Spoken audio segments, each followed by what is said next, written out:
Saat mentari berangsur naik sambil menebarkan sinarnya yang membuat permukaan laut gemerlap berkilauan, gerak kehidupan mulai berlangsung lagi di Barus yang terletak di pantai barat Sumatera Utara. Para nelayan kembali mengayuh perahu-perahu mereka yang bercadik untuk menangkap ikan ke tengah laut. Dalam pelayan sinar mentari pagi, anak-anak nelayan bermain di atas pasir lembut di pantai Barus yang permai dan tak pernah sunyi dari deburan ombak lautan Indonesia. Mereka merupakan bagian dari generasi pelanjut sejarah kehidupan di Barus yang sudah berlangsung kurang lebih sejak 2000 tahun yang lalu.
Salah satu dari kekuatan yang menopang kehidupan masyarakat Barus sejak zaman purbakala sampai pada penghujung abad 20 ini ialah tradisi gotong royong.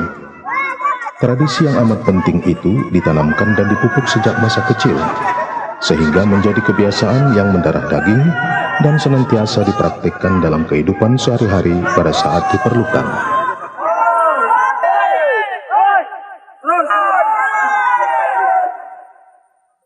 Legenda juga dihidupkan oleh masyarakat Barus untuk memelihara keutuhan nilai-nilai moral dalam menjalani kehidupan. Batu besar ini yang dinamakan Batu Marsumbang dijadikan bukti legendaris yang menunjukkan dua orang bersaudara kandung berubah menjadi batu karena mereka melakukan inses yang terkutuk. Di sekitar Barus terdapat banyak kompleks pemakaman tua yang berisi batu-batu nisan yang diperkirakan sudah berabad-abad usianya. Di antaranya terdapat batu-batu nisan berhiaskan kaligrafi berciri Islam.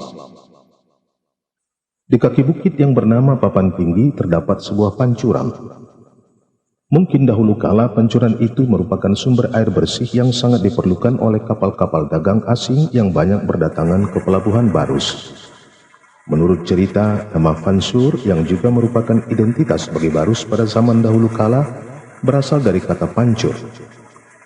Pada puncak bukit Papan Tinggi yang bertebing curam dan menjulang kira-kira 600 meter tingginya, terdapat makam Syekh Mahmud yang berasal dari Hadral Maut. Untuk mencapai makam yang dipandang keramat itu harus menaiki anak tangga yang ratusan banyaknya dan mendaki tebing-tebing curam. Makam Syekh Mahmud ditandai dua batu nisan berukuran besar.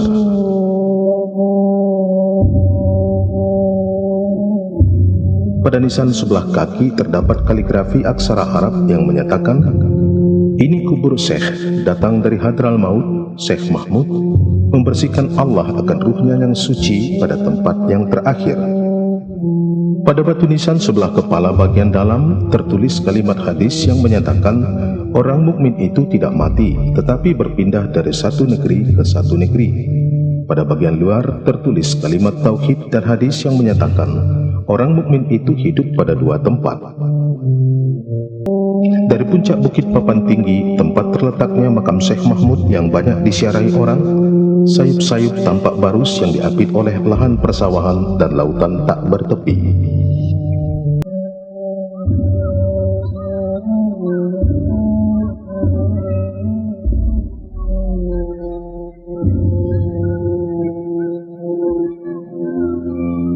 Kurang lebih 3 km dari Barus terletak kompleks pemakaman Mahligai yang berisi ratusan batu nisan dari zaman dahulu kala.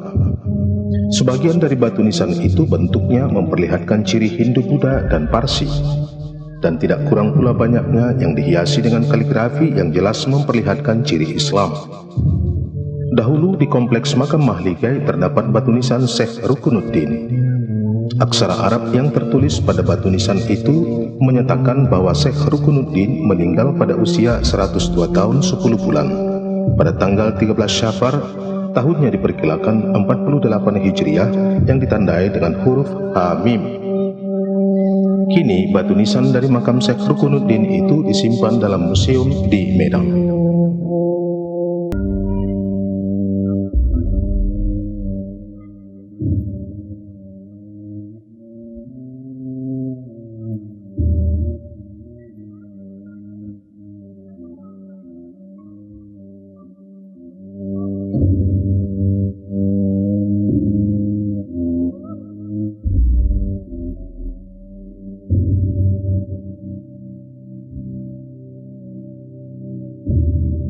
Di kompleks pemakaman ini terdapat makam Tuanku Batu Badan yang batu nisannya berciri Islam.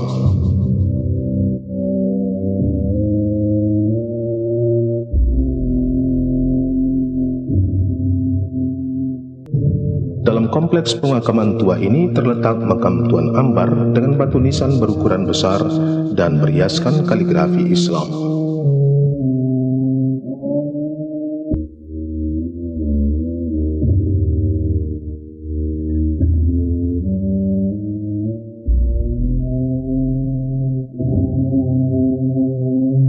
Batu nisan yang amat artistik dan penuh dengan hiasan kaligrafi Islam ini adalah batu nisan makam Tuan Syekh Burhanuddin. Di desa Lubutua yang tidak begitu jauh dari Barus terdapat potongan sebuah prasasti Tamil yang ditemukan oleh konteler G.Y.Y. Deutsch pada tahun 1872. Potongannya yang lain telah dibawa ke Jakarta yang dahulu disebut Batavia. Menurut terjemahan Nilakanta Sastri, aksara Tamil yang tertulis pada prasasti tersebut menyatakan bahwa pada tahun 1088 terdapat 1.500 orang Tamil dari India Selatan yang bertempat tinggal di Barus, dan mereka mendirikan Persatuan Pedagang Kapur Barus dan Kemenyan di Barus. Sesuai dengan tradisinya yang dilatar belakangi perjalanan sejarah selama berpuluh abad, masyarakat pesisir di Barus pada waktu-waktu tertentu menyelenggarakan upacara yang disebut kenduri pasir. Upacara itu ditujukan untuk mohon keselamatan dan keberkahan bagi para nelayan yang harus berani menantang ombak dan badai ketika mencari nafkah di laut.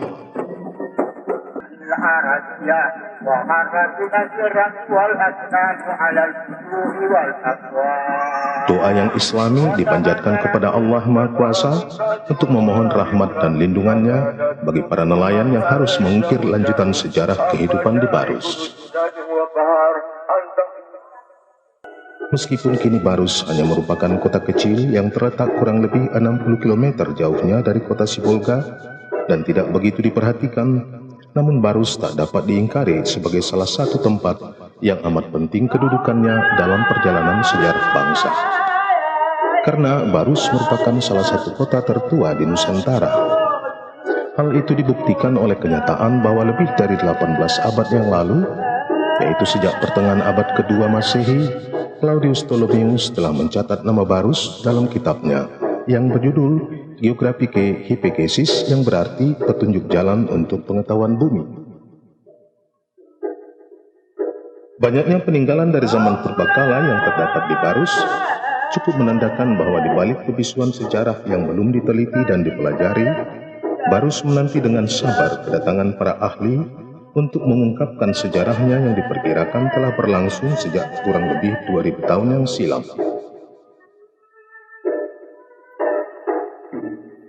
Di antara deburan ombak dan kebisuan sejarah, berdiri seorang anak yang tampak resah di pantai Barus.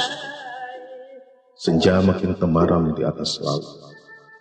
Adakah harapan yang dibisikkan deburan ombak dan siulan angin bagi si anak yang akan melangkah mengharungi masa depan, meneruskan sejarah Barus yang berabad-abad tenggelam dalam bisu?